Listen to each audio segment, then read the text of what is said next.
Jogo matimo ohala mar lando ndawa e mbui nyalo duoko penjo mag chik poni oloki chik ma higa 2007 mano Tobacco Control Act kaluwore gi paro mar jokanyo mag thieth nakada kod apisas makedo ne ratiro mag oganda. Mae bang' chwal paro mar loko chikego e romo mobag kod nakada Nairobi, romo mabende oyange ni higa ka higa maromo ji 10,012 wito ngimagi kaluwore gi tiyo kod ndawa. Ranyisi ni odiochieng' kodiochieng' Kenya wito ji 33 matiyo kod ndawa. Ripodno bende omenyo kaka kembe nyayo landruok mar ndawa e mbui. Judith Omondi ni kod mathoth. Ndawa kuom higni mang'eny osebedo moko kuom yedhe ma osemeny ni keto ngima jo Kenya kamarach ahinya to ne rowere. Kaluwore kod ripod nakada higa ka higa ma jo Kenya 10,013 wito ngimagi nikech tho mikelo kod tiyo kod ndawa e achiel kata moro. Kwano makelo penjo mathoth ewi kaka inyalo duoke piny.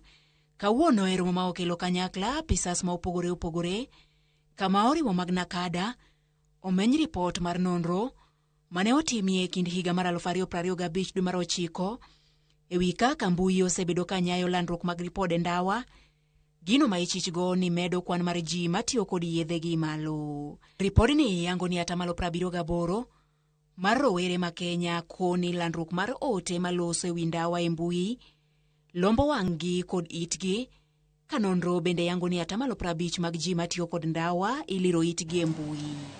First, looking at the patterns of social media consumption, as already mentioned that we're currently experiencing technological evolution and there's high social media penetration. Staggering 79% mentioned that several times a day they are on social media platforms, and once a day, several times. Jolony gikoni ripode ma iketi e mbui ndawa iwicho mo kaka yath ma ok keth ngima dhano, gino ma gikoni en miriambo kendo wito jopiny.